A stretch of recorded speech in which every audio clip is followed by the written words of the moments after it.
Everyone, I welcome to all of in this class. आज मैं यहाँ पे पार्ट थर्ड आपके साथ डिस्कस करूंगा। पार्ट वन और टू को मैंने ऑलरेडी आपके साथ यहाँ पे कंप्लीट किया है। पार्ट वन में मैंने आपको डिटेल एक्सप्लेनेशन दिया है द इंचेंटेड पुल का, और उसी के साथ पार्ट टू में मैंने यहाँ पे उससे बनने वाले question, reading comprehension, you can say match of the following and fill up को मैंने वहाँ पे कवर किया है। इन केस अगर आपने वो लेक्चर नहीं देखे हैं तो ऊपर आई बटन पर क्लिक करके आप उनको जाकर के देख सकते हैं। तो चलिए विदाउट एनी डिले अब शुरू करते हैं। पार्ट थर्ड में हम यहाँ पे कवर करने वाले हैं बेसिकली जो ग्रामेटिकल पार्ट है, इसका वर्कशीट दे रखी है, हमें उसको कंप्लीट करना है। सबसे पहले यहाँ पे हमें दे रखा है सेंटेंस क्या होता है। तो चलो सेंटेंस को पढ़ने से पहले, समझने से पहले हम इसको एक्सप्लेन कर देते हैं नेक्स्ट स्लाइड में। ओके सबसे पहले सेंटेंस की हम बात करते हैं। तो ये अपने आप में इसके डेफिनेशन के अकॉर्डिंग अगर मैं जाऊँ तो ये होता है आपका group of word.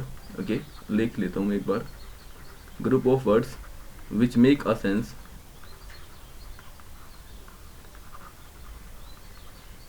Is called sentence.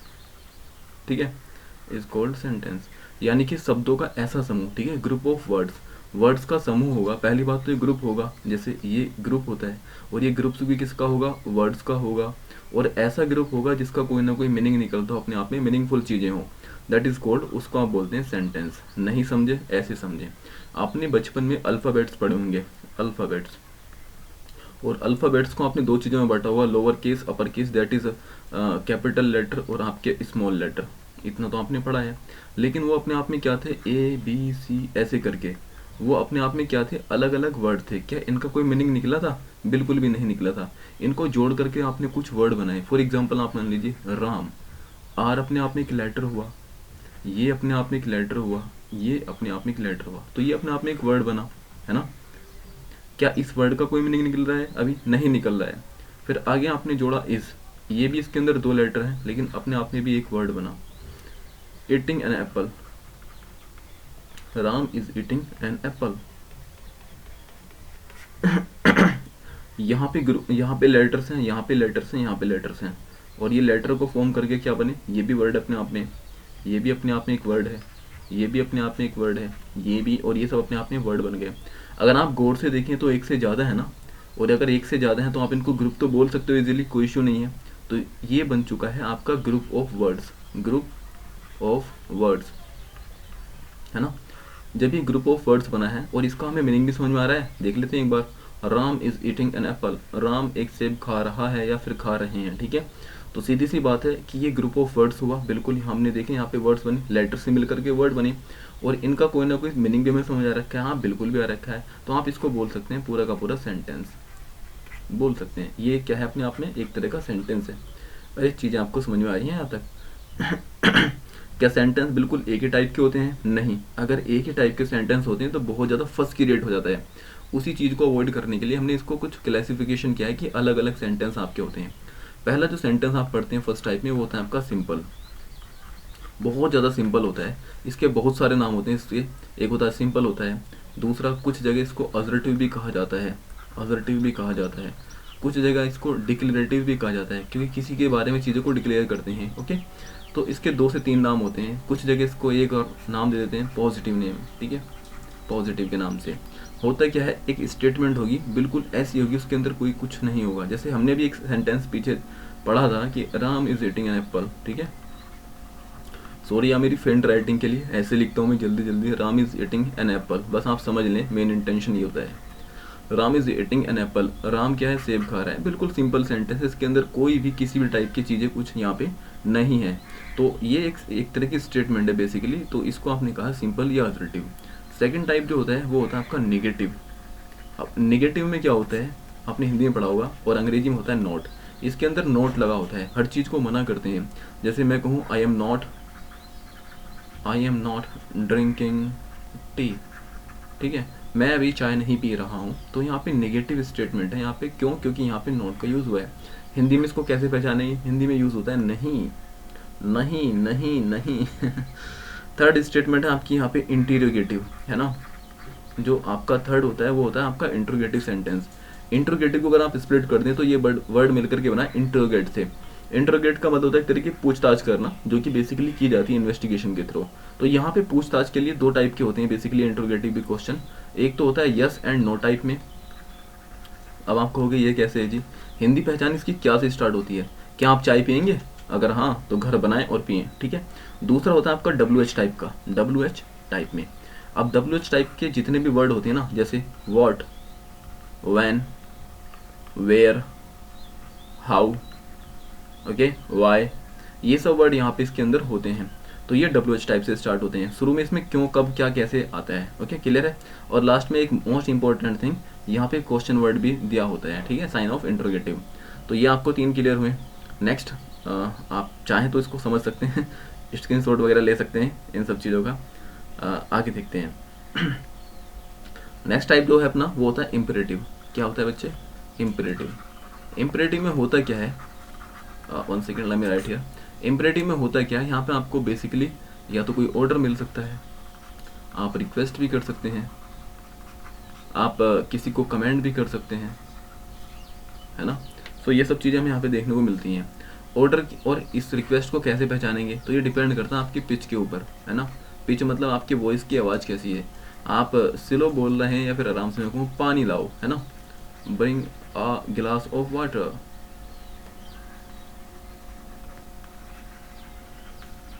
है ना। हिंदी में तो हम समझ लेते हैं कि भैया पानी लेकर के आओ, तो पहचान लेते हैं। लेकिन यहाँ कैसे पहचानेंगे, सबसे बड़ा इश्यू तो ये होता है ना। तो देखो यहाँ पे क्या होता है, डिपेंड करता है आपकी पिच के ऊपर। मैं कहूँ गो स्लो, आराम से जाओ, आराम से बोलो गो स्लो, ये मेरा एक तरह का ऑर्डर भी हो सकता है। मैं किसी को डांट करके कहूँ तो वो एक तरह का ऑर्डर हो जाएगा। आराम से कहूँ, मेरी पिच यहाँ पे अगर लो लेवल की है तो फिर मैं उससे क्या कर रहा हूँ, रिक्वेस्ट कर रहा हूँ। वहीं पे अगर पिच हाई है तो मैं वहाँ पे उनको ऑर्डर दे रहा हूँ, क्लियर है। जैसे आर्मी में कमांड दिया जाता है, अटेंशन परेड स्टार्ट कीजिए, वो सब चीज़ें होती हैं। तो आपका इम्परेटिव सेंटेंस ये आपका होता है, क्लियर है। यहाँ पे कुछ वर्ड भी यूज होते हैं, जैसे प्लीज़ वगैरह, है ना, आपने सुना होगा ना, प्लीज़ भैया सोया ला दो, स्कूल में लड़कियाँ कहती थी। सो वो सब इम्परेटिव सेंटेंस को यूज़ करते हैं।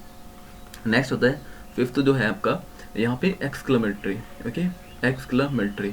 अब एक्सक्लेमेटरी में क्या होता है, ऐसे बोलते नहीं कभी खुशी कभी गम, है ना, वही चीज़ें हैं। बेसिकली मैं सॉन्ग नहीं गा रहा हूँ, यहाँ पे बता रहा हूँ। इसमें क्या होता है, आपको सडन फीलिंग आती है ना, सडन फीलिंग। जैसे कभी कभी हो सकता है आप बहुत ज़्यादा जॉयस मूड में हो, आपको बहुत ज़्यादा जॉय आ रखा हो। कभी कभी आप सैड हो सकते हैं किसी चीज़ को लेकर के, है ना। तो अगर आप खुशी है ना, खुश हैं, तो उसको लेकर के जैसे हुर्रा, हुर्रा हो गया, ठीक है, ए ओ, ये सब वर्ड जो यूज़ करते हैं, है ना। तो ये वर्ड भी होते हैं आपके।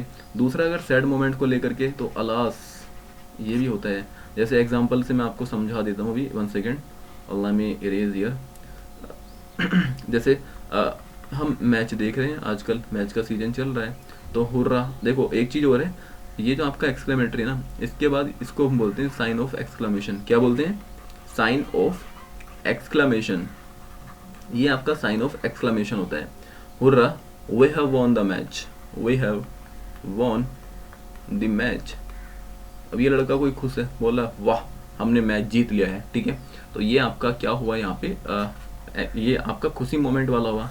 लेकिन पता लगता है alas my colleague, COLLEAGE, colleague is dead, ठीक है। इन्होंने कहा कि मेरा जो कलीग है वो क्या हुआ, डेड हो गया, उनकी डेथ हो गई। आई डोंट नो क्या रीजन था। तो ये दुख वाली सिचुएशन है ना, तो उसके लिए हमने अलास को यूज़ किया है। आई होप ये वर्ड आपको काफ़ी, सॉरी ये वर्ड कह रहा हूँ, ये सब चीज़ें आपको काफ़ी अच्छे से क्लियर होंगी। नेक्स्ट हम आगे मूव करते हैं, जो उसका नेक्स्ट टाइप है एक्सक्लेमेटरी के बाद एक होता है ऑप्टेटिव। क्या होता है ऑप्टेटिव, ऑप्टेटिव को आप याद रखें, दादी वाले सेंटेंस। कैसे, जैसे हम जाते हैं ना दादी से मिलने, अरे मेरा बेटा आ गया, वो सर पे क्या करती हैं, ऐसे ऐसे मांग और ख़राब कर देती हैं, है ना, बेसिकली आशीर्वाद देती हैं। तो जहाँ पे ब्लेसिंग्स होती हैं, है ना, साथ में आप किसी को विश करते हो, hi hi hello everyone, I have a good morning to all of you, इस तरह की चीज़ें जो होती हैं that is called optative sentence के अंदर वो आती हैं, है ना। और इसकी आइडेंटिफिकेशन क्या होती है, ये हमेशा मे से स्टार्ट होता है मोस्ट ऑफ द टाइम। जैसे मे यू लिव लॉन्ग, आप काफ़ी लंबे समय तक जिए, लिव लॉन्ग, ठीक है, लिख देता हूँ LONG। दूसरा होता है may you got success, may you got success, आपको कामयाबी मिले, आप अच्छे काम करें, समाज का भला हो, ठीक है। नेक्स्ट इसके बाद जो होता है ऑप्टेटिव के बाद, बेसिकली बस हाँ यहीं से इतनी चीज़ें क्लियर होती हैं। अब हम इसको पढ़ लेते हैं एक बार, जो इस बुक्स में दे रखा है। अभी मैंने आपको बताया कि जब हम कोई चीज़ लिखते हैं या बोलते हैं, हम कुछ वर्ड्स को यूज़ करते हैं, ओके, और वो वर्ड्स क्या होते हैं, ग्रुप में होते हैं। और तो डेफिनेशन यहाँ से ये बनती है, अ ग्रुप ऑफ वर्ड्स, शब्दों का ऐसा समूह जिसका कोई ना कोई कंप्लीट मीनिंग निकलता हो, उसी को तो आप सेंटेंस बोलते हैं। पहला टाइप जो मैंने आपको समझाया असर्टिव हो सकता है, क्योंकि ये चीज़ों को लेकर के अजर्शंस करते हैं, तो इनको डिक्लेरेटिव भी कहा जाता है। जैसे मेरे दोस्त के पास कार है, ठीक है, my friend has a car. Has यहाँ पे परफेक्ट का नहीं है, यहाँ पे सिर्फ ये पोजेशन बता रखा है, क्योंकि उसकी कार है और कार पे उसका क्या है, अधिकार है, ठीक है, उसने खरीद रखी है। द बॉय आर सिंगिंग, लड़के गा रहे हैं। सिंपल सा सेंटेंस है, कोई इसके अंदर कोई ज़्यादा काम नहीं हो रखा है। Humpty Dumpty set on A wall, ठीक है, हम्प्टी डम्प्टी कहाँ है, दीवार पे जाकर के बैठे हुए हैं, आई डोंट नो क्यों बैठे हैं। नेक्स्ट है आपका इंट्रोगेटिव सेंटेंस बोलते हैं इसको। क्यों? क्योंकि ये क्या काम करता है, क्वेश्चंस को मालूम करता है, आज करता है। जैसे for example, where do you live, मैंने आपसे बताया था दो टाइप के होते हैं, यस एंड नो टाइप के, और दूसरा WH टाइप के। तो देखो WH टाइप के तीनों वर्ड इन्होंने यहाँ पे दे रखे हैं। वेयर माने कहाँ, डू माने वो, डू यू लिव आप कहाँ रहते हो, ठीक है, इंट्रोगेटिव सेंटेंस है, तो इनको बताएं आप कहाँ रहते हैं। नेक्स्ट है हु इज़ दैट मैम, वो मैन कौन है, वो इंसान कौन है। नेक्स्ट है व्हाट इज मिस्टर श्रीवास्तव, ठीक है, श्रीवास्तव साहब क्या हैं, क्या करते क्या हैं, बेसिकली क्या नहीं पूछ रहा है वो, ये पूछ रहा है करते क्या हैं। थर्ड सेंटेंस की अगर हम बात करते हैं तो ये आपका इम्परेटिव है। अब इम्परेटिव क्यों है, क्योंकि इसके अंदर कमेंड, रिक्वेस्ट या फिर ऑर्डर, वो सब चीज़ें आपको मिलती हैं। बी क्विट, शांत रहें, नहीं पता लग पा रहा है ना कि ये ऑर्डर है रिक्वेस्ट है, तो डिपेंड करता है पिच के ऊपर, है ना। अगर मैं किसी छोटे बच्चे से कहूँगा बी क्विट, तो शांत रहें, तो मैं तो रिक्वेस्ट ही कर सकता हूँ बच्चे से, उसको ऑर्डर क्यों दूंगा। लेकिन क्लास में अगर सर कह रहे हैं बी क्विट, शांत रहें, तो फिर वो क्या कर रहे हैं बच्चे, वो आपको ऑर्डर दे रहे हैं। ओके, हैव मर्सी अपॉन अस, कृपया हम पे हैव मर्सी, मर्सी का मतलब होता है एक तरह का दया, भैया हम पे रहम करो, ऐसे बोलते नहीं है।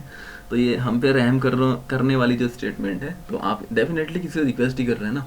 कोई सामने वाला इंसान बहुत बदतमीज है, जालिम टाइप का है, आपके ऊपर एट्रोसिटीज कर रहा है, आपके ऊपर जुल्म कर रहा है, तो आप यही तो कहोगे भैया प्लीज़ हैव मर्सी अपॉन अस, यार थोड़ा हम पे रहम करो।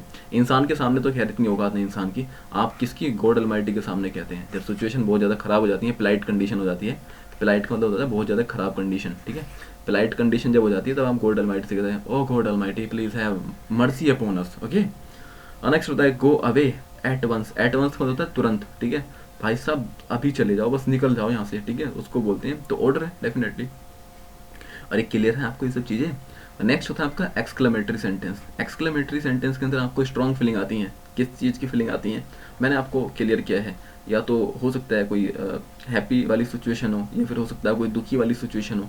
तो फॉर एग्जांपल यहाँ पे देख सकते हैं और व्हाट शेम, कितने शर्म की बात है, मे गॉड ब्लेस यू, भगवान आपको आशीर्वाद दे, कुछ इस टाइप की चीज़ें होती हैं, ठीक है। आई होप ये चीज़ें आपको क्लियर होंगी। नेक्स्ट में क्या होता है, हमें यहाँ पे चेंज करना होता है। अब चेंज भी कैसे करेंगे, जैसा इन्होंने कह रखा है सेंटेंस को, है ना, change the following sentences as directed, जैसा कहा गया है उसी के अकॉर्डिंग आप चेंज करो।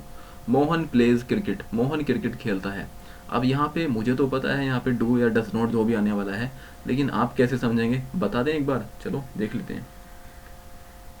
1 सेकेंड, इसको मैं रेज कर लेता हूँ। देखिए सबसे पहले एक सेंटेंस की अगर हम बात करते हैं ना, जो कि हम आगे हम उनको चेंज करेंगे, तो सेंटेंस की स्ट्रक्चर ये होती है कि एक तो यहाँ पे होता है सब्जेक्ट, एक होती है यहाँ पे वर्ब, एक होता है यहाँ पे ऑब्जेक्ट। सब्जेक्ट की हम बात करते हैं तो सब्जेक्ट में कोई नाउन भी हो सकता है, नाउन का मतलब कोई इंसान भी हो सकता है, किसी का नाम वगैरह, कोई प्रोनाउन भी हो सकता है जो नाउन की जगह यूज़ हो, कोई जिरेंट भी हो सकती है। जिरेंट क्या होती है, ये वर्ब की फर्स्ट फॉर्म में बेसिकली ING होती है, ठीक है, और इसके साथ आपका इन्फिनेटिव भी हो सकता है। इन्फिनेटिव क्या होता है, ये टू प्लस वर्ब की फर्स्ट फॉर्म होता है। अच्छा वर्ब क्या होती है, वर्ब को बोलते हैं आप एक्शन वर्ड, क्या बोलते हैं, एक्शन वर्ड, क्योंकि सेंटेंस के अंदर जो काम होने वाला है ना, वो ये उसी को एक्सप्लेन करती है। ओके, जैसे मैं आपसे कहूँ एक्शन वर्ड क्या होते हैं, जैसे ये सेंटेंस के अंदर बताया कि काम क्या हो रखा है। एक वो होती है जो आपको टेंस के बारे में बताए, तो हेल्पिंग वर्ब, वर्ब को बेसिकली दो जगह डिवाइड कर देते हैं, एक होती है आपकी हेल्पिंग वर्ब और आगे चल करके एक होती है आपकी मेन वर्ब। हेल्पिंग वर्ब को ही आगे चेंज कर देते हैं मोडाल्स, मोडाल जैसे कैन कुड मे माइट वगैरह वगैरह, और इसके साथ आपका मोडाल एक्सिलरी वर्ब, ठीक है, मोडाल एक्सिलरी वर्ब। इन सब चीज़ों में आप डिस्कस करेंगे, तो ये चीज़ आपको पता लगी। अच्छा ये ऑब्जेक्ट क्या होता है, तो ये जो सब हमने इन चीज़ों को डिस्कस किया ना, यानी कि जो वर्ब, ये जो वर्ड्स होते हैं इनका कोई दीनिमान नहीं होता है, ये कभी तो हो जाती हैं सब्जेक्ट की तरह यूज़ और कभी कभी ऑब्जेक्ट की तरह भी यूज़ हो जाते हैं, ठीक है। इनको आप बोल सकते हैं basically rolling stone, rolling stone, बेतली के लोटे कभी सब्जेक्ट बन जाएंगे तो कभी ऑब्जेक्ट बन जाएंगे। अब आप सोच रहे होंगे इतनी बातें मैं आपको क्यों बता रहा हूँ, इन सेंटेंस को पूरा करने के लिए बता रहा हूँ, कैसे अभी देखते हैं। हालांकि मैं यहाँ पे पूरी ग्रामर नहीं करा रहा हूँ, फिर ये ज़्यादा लेंथी लेक्चर हो जाएगा और उसके लिए मैं अलग से चीज़ें लूँगा आपके साथ, टेंशन ना लो। सब्जेक्ट जो होता है तो यहाँ पे एक होता है फर्स्ट पर्सन, एक होता है सेकंड पर्सन और एक होता है आपका थर्ड पर्सन। ओके, जैसे आई वी, यहाँ पे यू, और यहाँ पे ही, शी, इट, दे, और या फिर किसी का नाम भी हो सकता है। तो ये आपका थर्ड पर्सन में आता है। आई और वी जो होते हैं ना हमेशा, ये कैसे होते हैं आपके प्लूरल होते हैं। क्या होते हैं बच्चे? प्लूरल। और ये होते हैं आपके सिंगुलर। Okay, singular. अब ये सब्जेक्ट की तरह यूज़ होंगे, मैंने आपको बताया है, ये भी सब्जेक्ट की तरह यूज़ होगा। तो जैसा सब्जेक्ट है प्लूरल, वैसी ही वर्ब आने वाली है, आपको पता लगा है। अब अगर पहले सेंटेंस को आप गौर से देखो तो यहाँ पे सब्जेक्ट क्या है? मोहन। Mohan plays cricket. इसको हमें नेगेटिव में चेंज करना है। नेगेटिव का बच्चे आपको पता है नोट तो लगता है, लेकिन सेंटेंस को अगर आप ध्यान से देखें तो सेंटेंस कैसा है बच्चे आपका?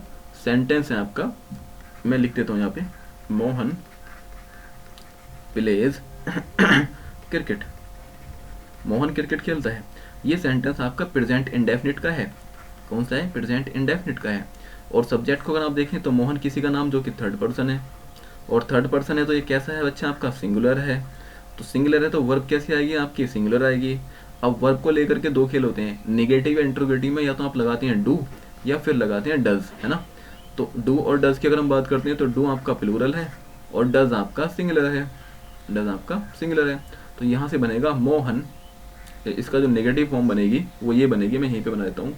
जो इसकी नेगेटिव फॉर्म है वो बनने वाली है कि Mohan does not play. Okay, Mohan does not play cricket.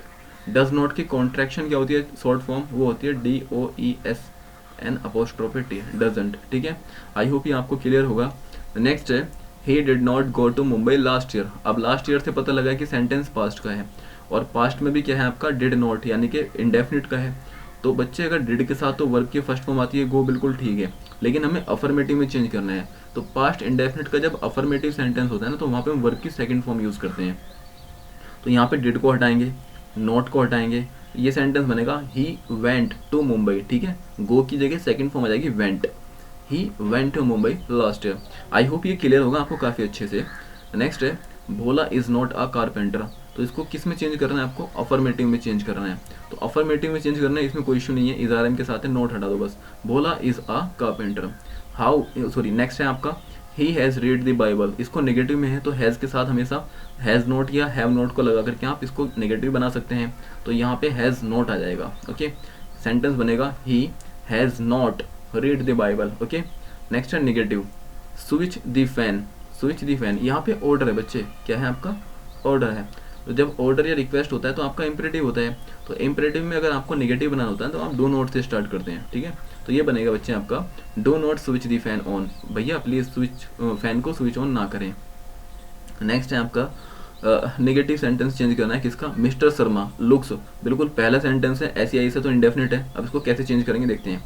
Mister Sharma किसी का नाम थर्ड पर्सन, तो ये बनेगा mister Sharma does not looks angry. Okay, sorry look आएगा फिर, mister Sharma does not look angry. Okay, clear है, आपको पता लग गया यहाँ पे। नेक्स्ट है आपका ही did not kill the snake. Affirmative में चेंज करना है, डिड नॉट को डिड हटाएंगे, नॉट हटाएंगे, सेकंड फॉर्म लगा देंगे, तो ये बन जाएगा ED, he killed the snake. I hope ये आपको क्लियर हो जाएगा। It may not be true, हो सकता है जिसमें आप यकीन कर रहे हैं वो सच ना हो, ऐसे बोलते हैं ना लोग बाग। तो it may not be true, भाई ये सच नहीं हो सकता, तो इसको अफर्मेटिव में चेंज करना है। तो इट मे बी ट्रू हो सकता है, तो नॉट हटा दो बस, ऐसे ऐसे ऐसे हट गया। अब सेंटेंस आपका इट मे बी ट्रू। भाई क्लियर है आपको चीज़ें। नेक्स्ट है आपका उमा ब्रोक दिस जग। उमा ने इस ब्रोक जग को तोड़ा है। तो इंट्रोगेटिव पूछा है आपसे, तो यहाँ पे आप लिखेंगे, या तो आप WH से बना सकते हैं या फिर आपका यस एंड नो टाइप से बना सकते हैं। तो आप इसको ऐसे ही बना सकते हैं, who broke this jug. Who जो है WH में, हु मतलब इंट्रोगेटिव वर्ड हो गया कौन।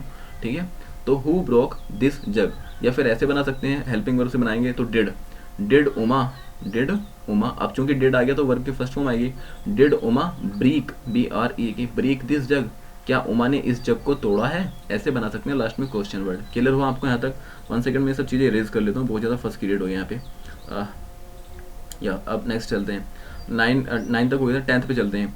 Has Sarla gone to Kanpur, क्या सरला कानपुर गई है? तो इसमें क्या है, इंट्रोगेटिव देखो, हेल्पिंग से स्टार्ट है आपका, है ना। तो हिंदी में क्या से इसका मीनिंग आएगा, तो सिंपल बनाएंगे, Sarla has gone to Kanpur. Simple, सबसे पहले सब्जेक्ट आएगा, Sarla has gone to Kanpur. ठीक है, सिंपल सेंटेंस आपका बन जाएगा। नेक्स्ट आपका क्या है, does this carpenter make the furniture. तो सिंपल बनाएंगे, द कारपेंटर, यहाँ से बनाएंगे द कारपेंटर, हो गया सब्जेक्ट आपका। फिर आपकी आने वाली है वर्ब। अब चूंकि ये सिंगुलर है, अब हमें इसको किस में चेंज करना है, अफर्मेटिव में चेंज करना है। और ये आपका डज, डू डज से स्टार्ट है, तो ये आपका किसका है बच्चे, ये है आपका पास्ट प्रेजेंट इंडेफिनिट का। तो हमें सिंपल में चेंज करना है, the carpenter makes, do does को हटा करके ना वर्ब की फर्स्ट फॉर्म में एस एस लगाएंगे। अब ये आपका सिंगुलर है, कारपेंटर थर्ड पर्सन में आता है, तो वर्ब भी आपकी सिंगुलर होगी। अब आपको कि सिंगुलर प्लूरल, जैसे मान के चलो एक है मेक, मेक आपकी प्लूरल वर्ब है, एक होता है मेक्स, ईएस लगा तो ये आपके सिंगुलर वर्ब है। अपोजिट है, अगर आप किसी नाउन में ऐसे एस लगाएंगे तो वो बन जाता है प्लूरल, और अगर वर्ब में ऐसे एस लगाओगे तो वर्ब बन जाएगी आपकी सिंगुलर। अरे आप समझ रहे हैं इस चीज़ को, तो यहाँ पे बच्चे समझे आप इसको, ये बनेगा the carpenter makes the furniture, the carpenter makes the furniture, ये आपका नेगेटिव, ये आपका अफर्मेटिव हो गया। आई होप ये चीज़ें आपको काफ़ी अच्छे से क्लियर होंगी। नेक्स्ट क्वेश्चन की तरफ मूव करते हैं, make noun from the verbs. अच्छा, ये जैसे वर्ब दे रखी है हमें अप्रूव, अप्रूवल से अप्रूवल इसका नाउन बन जाएगा। लेकिन बच्चे मैं आपको कहना चाहूँगा इन क्वेश्चन को फिल करने से पहले दो को आपको अच्छी खासी कमेंट होनी चाहिए पार्ट ऑफ स्पीच पर, जिसको मैं जल्दी ही लेकर के आऊँगा। पार्ट ऑफ स्पीच क्या होते हैं, कैसे काम करते हैं, जब आप वो समझ लोगे तो आपके लिए इनको समझना इजी पीजी हो जाएगा। जैसे ऊपर वाले सेंटेंस हमने देखा, मुझे इनको पता है तो मैं आपको बता रहा हूँ आराम आराम से डिस्कस कर करके, लेकिन बहुत बच्चे ऐसे होते हैं जिनको ये नहीं पता क्या है। हालांकि उनके लिए मैं लेक्चर जल्दी लेकर के आऊँगा आपकी डिमांड पर। तो अगर हम इसको अच्छे से समझ लेते तो हो सकता है आपके लिए बहुत आसान काम होता है। जैसे हमने सेंटेंस का टाइप पढ़े, फिर हमने बाद में सेंटेंस पढ़े, बड़ा ईजी काम था। उसी वजह से मैं इनको भी स्किप कर रहा हूँ, ऐसा नहीं कि नहीं कराऊंगा। आप अगर आप कहेंगे तो कमेंट सेक्शन में इनको लिख दूंगा, कोई इशू नहीं है। इसके सी पार्ट को देखते हैं जो आपके एग्जाम में आता है, जो कि स्पेलिंग्स आती हैं, काफ़ी आती हैं।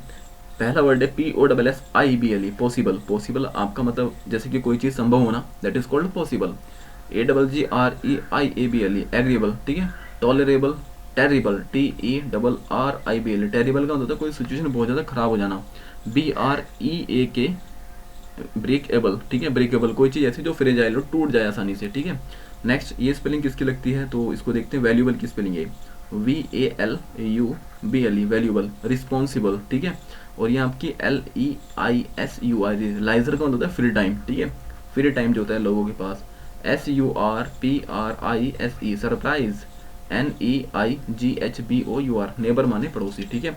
अब आपको हो गया मुझे कैसे पता है ये सब चीज़ें, नो डाउट आपकी बुक्स के अंदर ये कम होंगी, लेकिन आपको पढ़ना पड़ेगा। 9th 10th जो भी चीज़ें आपको मिल जाती हैं, जब आप मैक्सिमम लेवल पर रीडिंग करोगे तो आप इनको इजीली कर पाओगे। ओके, नेक्स्ट अपना कॉम्प्रीहेंशन है। मैंने इस कॉम्प्रीहेंशन को यहाँ पे लिख रखा है आपके लिए, जिससे कि आप अच्छे से समझ पाओ इसको। ओके, कॉम्प्रीहेंशन की मैं बात करता हूँ तो बेसिकली इसका मीनिंग होता है एक तरह का कॉम्प्रीहेंड करना, यानी कि आप चीज़ों को जो पढ़ पाएँ उसको कॉम्प्रीहेंड कर पा रहे हैं, क्या आप उसको समझ पाए हैं तो आप इसको पढ़िए। रीड द फॉलोइंग पैसेज, इस पैसेज को पढ़िए और इसके आंसर दीजिए जो इसके नीचे दे रखे हैं, ठीक है। अब हम इसको पढ़ लेते हैं क्या है। In one of her speeches, यानी कि हर स्पीचेस यानी कि उनके जो स्पीच हैं, एक नहीं देते हैं, काफ़ी सारी स्पीच देते हैं, तो उनमें से किसी एक स्पीच में मिसिस इंदिरा गांधी सेड, इंदिरा गांधी जी ने कहा था, क्या कहा था। पास्ट की बात है ना, तो सेकंड फॉर्म लगी बच्चे यहाँ पे, से की, से फर्स्ट फॉर्म होती है तो से की सेकंड फॉर्म लगी है। A country's, okay, a country's progress can be measured by the progress of its women folk, ठीक है। यानी कि एक कंट्री की जो प्रोग्रेस है ना, तरक्की, वो तभी मेजर की जा सकती है कि उस वुमेन, उस देश की जो ऑफ इट्स यानी कि कंट्री के लिए पोजीशन यूज हुआ है, वहाँ पे जो विमेन फोक है उसकी प्रोग्रेस कैसी है। अगर वो अच्छे लेवल पे काम कर रही हैं तो उनको पूरे पूरे राइट मिल रहे हैं तो समझ लो कंट्री अच्छी है, अदरवाइज कंट्री बेकार है। नेक्स्ट है इंडियड, मतलब रियली, सच में, the progress of its women folk is not possible unless they are given proper education. अब बात ये आती है कि इसको मेजर कैसे करेंगे, है ना, वुमेन फॉक को, उसकी प्रोग्रेस कैसे चेक करेंगे, तो वो है सर आपकी प्रॉपर एजुकेशन। अगर महिलाओं को यहाँ पे वुमेन फॉक को पूरी की पूरी प्रॉपर एजुकेशन नहीं मिलेगी तो ये पॉसिबल है नहीं है, बिल्कुल ये पॉसिबल नहीं है कि हम उस नेशन की प्रोग्रेस को चेक कर पाएँ। ओके, नेक्स्ट है history bear ample proof that women education, okay, was given the importance in ancient India. अगर हम इतिहास उठा करके देखें तो वहाँ पे आपको एम्पल का मतलब बहुत सारे, ठीक है, एम्पल प्रूफ मिल जाएंगे कि जो विमेन की एजुकेशन को प्रायोरिटी दी जाती थी कहाँ पे, एंशिएंट इंडिया। अगर आपने इतिहास पढ़ा है, हिस्ट्री, तो तीन तरीके होती हैं, एक होता है आपका एंशिएंट, एक होता है आपका मिडेवल और एक होता है आपका मॉडर्न। ओके, जिसको गांधीयन इरा, ये 1947 के बाद वाला जो रहा है, ओके, आपने पढ़ा होगा, वही चीज़ें अलग हो जाएंगी, उसको नहीं पढ़ाऊंगा मैं। नेक्स्ट है यहाँ पे during the Vedic period women enjoy the same right and privilege as did man. यानी कि अगर हम बात करते हैं ना वैदिक पीरियड की, तो वहाँ पे विमेन वही चीज़ें एंजॉय करती थी, वही प्रिविलेज उनको मिलते थे जो कि मैन को मिलते थे, यानी कि उसके अंदर कोई डिस्क्रिमिनेशन नहीं था जो आज के टाइम पे होता है। आज जेंडर बेस्ड डिस्क्रिमिनेशन होता है, एक ही काम के लिए महिलाओं को सैलरी कम और मैन को ज़्यादा मिलती है, लेकिन वहाँ पे ऐसा नहीं था उस टाइम पे। इन सम रिस्पेक्ट्स काफ़ी हद तक अगर हम देखें, they were given some special honour also, और उनको कुछ स्पेशल ऑनर तक भी मिले थे। गार्गी और मैत्री को आप देख सकते हैं, वो एक तरह के लीडिंग फिलोसफर थे, काफ़ी अच्छी अच्छी चीज़ें लिख करके चले गए उस टाइम पे अपने लिए वो। नेक्स्ट यहाँ पे पढ़ते हैं। अरे यहाँ तक आपको क्लियर हुआ अच्छे से? Okay. But with the passage of the time women lost their right and privilege, लेकिन समय के साथ साथ क्या हो, जो महिलाएं थी उनके राइट्स और प्रिविलेज क्या हो गए, वो खत्म हो गए, लॉस्ट कर दिए। जो कस्टोडियन होते हैं ना, एक तरह के ठेकेदार टाइप के जो लोग होते हैं, of moral advocated to keep them home because they believed women's place was at home. अब जो ठेकेदार होते हैं मोरल के, जिनको लगता है अरे भाई ऐसा करेगा तो गलत हो जाएंगी, लड़कियां बाहर जाएंगी तो गलत हो जाएंगी, उनके वो सिर्फ यही बिलीव करते हैं, यही यकीन करते हैं कि जो विमेन है ना, इनका सिर्फ एक ही जगह है, वो क्या है, घर में रहें, चूल्हा चौका करें, बच्चों की परवरिश करें, ठीक है, घर के लिए खाना बना दें, बस दैट्स ऑल, इसके आगे तो शायद कुछ नहीं है। द मेल डोमिनेटेड सोसाइटी, एक ऐसी सोसाइटी जहाँ पे मेल के ऑर्डर ज़्यादा चलते हों, made them a thing of community, यहाँ तक कि जो मेल डोमिनेटेड सोसाइटी है उसके अंदर एक आइटम की तरह, एक नज़रिए, एक मतलब इस तरह का बना दिया है कि उनको एक कम्युनिटी बना दिया गया, एक सामान बना दिया गया है, ठीक है। और ये हो रहा है आज के टाइम पे, महिलाओं का इतना ऑब्जेक्टिफिकेशन होता है कि पता नहीं किस नज़रिए से उनको देखा जाता है, आई डोंट नो क्यों हो रहा है ऐसा। नेक्स्ट है आपका, बट सिंस इंडिपेंडेंस, लेकिन जब से आज़ादी मिली है, there has been a growing consciousness, जब से क्या हो रखा है, कॉन्शियसनेस ग्रो हो रही है, यानी कि बढ़ रही है। कॉन्शियसनेस, कौन मतलब टुगेदर, सियस मतलब जानकारी, यानी कि लोगों को इसके बारे में जानकारी बढ़ रही है। किसके बारे में? एजुकेटिंग वुमेन, यानी कि महिलाओं को एजुकेट करना है, एंड प्लेसिंग देम, और उनको बिल्कुल साथ में साथ लेकर के चलना है, लाइन ऑफ मैन, यानी कि भैया कंधे से कंधा मिला करके चलेंगे, अब पीछे तो नहीं हटेंगी। नेक्स्ट है, a good effort is made to raise their social status and enable them to share their social responsibilities which is possible only through the education। और इन्होंने ये कहा है कि देखो आगे क्या है, एक तरह की हमारे पास गुड अपॉर्चुनिटी है जिससे कि वो अपने आप को बराबरी में ला सकें, मेन स्ट्रीम में ला सकें, और जो मेल होते हैं उनके साथ मिल करके काम कर सकें, और अपनी जो रिस्पॉन्सिबिलिटीज़ होती हैं उनको खुद से लेकर के चलें, ऐसा ना हो किसी के ऊपर बोझ बने। और अगर कुछ पॉसिबल है ये सब चीज़ें, तो सिर्फ एक ही ऑप्शन है, that it is called education. ठीक है, क्लियर हुआ आपको यहाँ तक ये? ओके। अब इसके ऊपर जो बेस्ड क्वेश्चन है हम उनको देख लेते हैं। देखें क्वेश्चन होता है कि इसके लिए टाइटल क्या है। टाइटल क्या होता है? ये इतनी जो हमने कहानी पढ़ी है ना, इसको अगर कोई जल्दी से जल्दी एक सरसरी निगाह में पढ़ना चाहे तो ऊपर एक लाइन में लिखा होता है, that is called title. Okay, तो विमेन लिबरेशन, महिलाओं की आज़ादी, ऐसा तो कुछ नहीं है। वुमेन इन दी वैदिक एज, महिला वैदिक एज में कैसी थी उसके बारे में बात हुई, हाँ हुई है, लेकिन ये इसका टाइटल नहीं है। नन ऑफ दिस तो होगा नहीं है। फ्रीडम फॉर वीमेन, महिलाओं के लिए आज़ादी, बिल्कुल नहीं हुआ है। ये हुआ है विमेंस एजुकेशन। यहाँ पे जो राइटर ने एग्जॉर्टेड किया है वो इसी चीज़ भी किया है कि महिलाओं की एजुकेशन को प्रायोरिटी देनी चाहिए, क्योंकि जब उनको एजुकेशन मिलेगी तभी वो कुछ कर सकते हैं। क्लियर है? नेक्स्ट यहाँ पे बी क्वेश्चन को अगर हम देखें, द एक्सप्रेशन यहाँ पे दे रखा था ग्रोइंग कॉन्शियसनेस, इसका मतलब क्या होता है? तो इसका मतलब क्या होता है, man and women were equal, नहीं। मैन डोमिनेटेड वुमेन, ये भी नहीं है। Women enjoyed some special prestige, ये भी देखते हैं। Women enjoyed same special rights. ठीक है, स्पेशल राइट के लिए इन्होंने ये बात की है कि अब इनको कुछ स्पेशल राइट मिल रहे हैं इस चीज़ को लेकर के, क्योंकि चीज़ें अब थोड़ी सी उनको समझ में आ रखी हैं कि हाँ एजुकेशन नाम की कोई चीज़ है। नेक्स्ट यहाँ पे अगर हम बात करते हैं, नहीं, 1 सेकेंड बच्चों, हाँ ये क्वेश्चन है बी, सॉरी मुझे गलती मिस्टेक हुई। बी क्वेश्चन में क्या है, यहाँ पे ये पूछा है कि ग्रोइंग कॉन्शियसनेस का मतलब क्या होता है। तो सिंपल सा आंसर है कि अब उनके अंदर समझ डेवलप हो रखी है। ठीक है, they are getting everything about कि नॉलेज इज इंपॉर्टेंट। ठीक है, वो समझ पा रही हैं कि एजुकेशन या नॉलेज जो भी है वो काफ़ी इंपॉर्टेंट चीज़ है अगर हमें अपने आप को डेवलप करना है। तो ये इसका मीनिंग आप लिख लेंगे। नेक्स्ट यहाँ पे सी, ये है वैदिक एजेस में महिलाओं को क्या होता था। तो वैदिक एज में यहाँ पे ये आंसर नहीं है। वैदिक एज में क्या था, जो मैन और वुमेन थे वो बिल्कुल इक्वल थे। ठीक है, पहली बात तो। दूसरा क्या था, विमेन एंजॉयड सम स्पेशल नहीं मिलते थे। ठीक है, ना तो उनको कोई प्रेस्टीज मिलती थी स्पेशल, और ना ही स्पेशल राइट थी। हाँ, लेकिन ये बात जरूर थी कि जो मैन है और विमेन है वो वैदिक एज में बिल्कुल बराबर थे। ऐसा नहीं था कि उनके साथ कोई एक तरह का भेदभाव होता था। ठीक है, ये आपका सी आंसर हुआ। नेक्स्ट है आपका, which of the following sentence according to the passage are true. जो पैसेज उसके हिसाब से कौन सा सेंटेंस ऐसा है जो बिल्कुल ट्रू है। तो यहाँ पे अगर आप देखें, इसको पढ़ लेते हैं एक बार। Women in the independence India are not better than that of Vedic. हाँ बिल्कुल ये ऑप्शन सही जाता है पहला, कि जो महिलाएं हैं ना इंडिपेंडेंस के बाद तो बिल्कुल बेकार हो गई हैं अगर हम कंपेयर करते हैं वैदिक के अंदर। क्लियर है यहाँ तक। नेक्स्ट है Mrs Indira Gandhi started a plan of educated. नहीं, ऐसा उन्होंने कहा नहीं है कि हम स्कीम लॉन्च करेंगे महिलाएं पढ़ें, बस उन्होंने बताया कि भाई एजुकेशन नाम की कोई चीज़ होती है। क्लियर है। सो नेक्स्ट क्वेश्चन देखते हैं। Which of the following sentence according to the passage is false. Sentence के अकॉर्डिंग यहाँ पे जो आपको हमने पैराग्राफ पढ़ा है उसके अकॉर्डिंग कौन सा सेंटेंस ऐसा जो गलत है। तो Mrs Indira Gandhi statement refer to the women's in general, ये है। नेक्स्ट है Indira Gandhi talk about the women of India only. नहीं, ऐसा नहीं है, इंदिरा गांधी ने सिर्फ जो इंडिया के अंदर वुमेन है उन्हीं की बात की है। यहाँ पे उन्होंने बात की पूरी ग्लोबल लेवल पे, सभी की सिचुएशन ऐसी हो रखी है। Mrs Indira Gandhi equated the progress of the, यहाँ पे मैं देख नहीं पा रहा हूँ proper due to skin recorder, तो सो ये भी आंसर नहीं होगा। सो इसका आंसर सिर्फ यही आने वाला है। आई होप ये चीज़ें आपको काफ़ी अच्छे से क्लियर होंगी। सो इन केस अगर बच्चों आपको कोई भी डाउट वगैरह लगता है तो यहाँ पे आप कमेंट सेक्शन में लिख सकते हैं, कोई सजेशन वगैरह है तो आप वो दे सकते हैं। और कैसा लगा आपको लेक्चर तो आप इसको लाइक शेयर वगैरह कर सकते हैं। मैक्सिमम शेयर करें बच्चों के साथ जो कि वो जिनको इस तरह की चीज़ें नहीं मिल पाई वो सीख पाएँ, क्योंकि मैंने पार्ट 1 पार्ट 2 और पार्ट 3 अगर आपने कंप्लीटली देखें तो आपको पता लग जाएगा कि बिल्कुल मैंने डिक्टो ऐसे ही पढ़ाया जैसे कि स्कूल में पढ़ाते हैं। किसी को मतलब एक तरह का कोई इसके अंदर वो नहीं किया है मैंने कि हाँ कम पढ़ा है ज़्यादा पढ़ा है। आप इन सब चीज़ों को देखें और लेक्चर को एंजॉय करते हैं। नेक्स्ट है हमारा अ लेटर टू गॉड, जल्दी ही मैं इसको अपलोड करूँगा। थैंक यू सो मच, ध्यान रखें, पढ़ते रहें।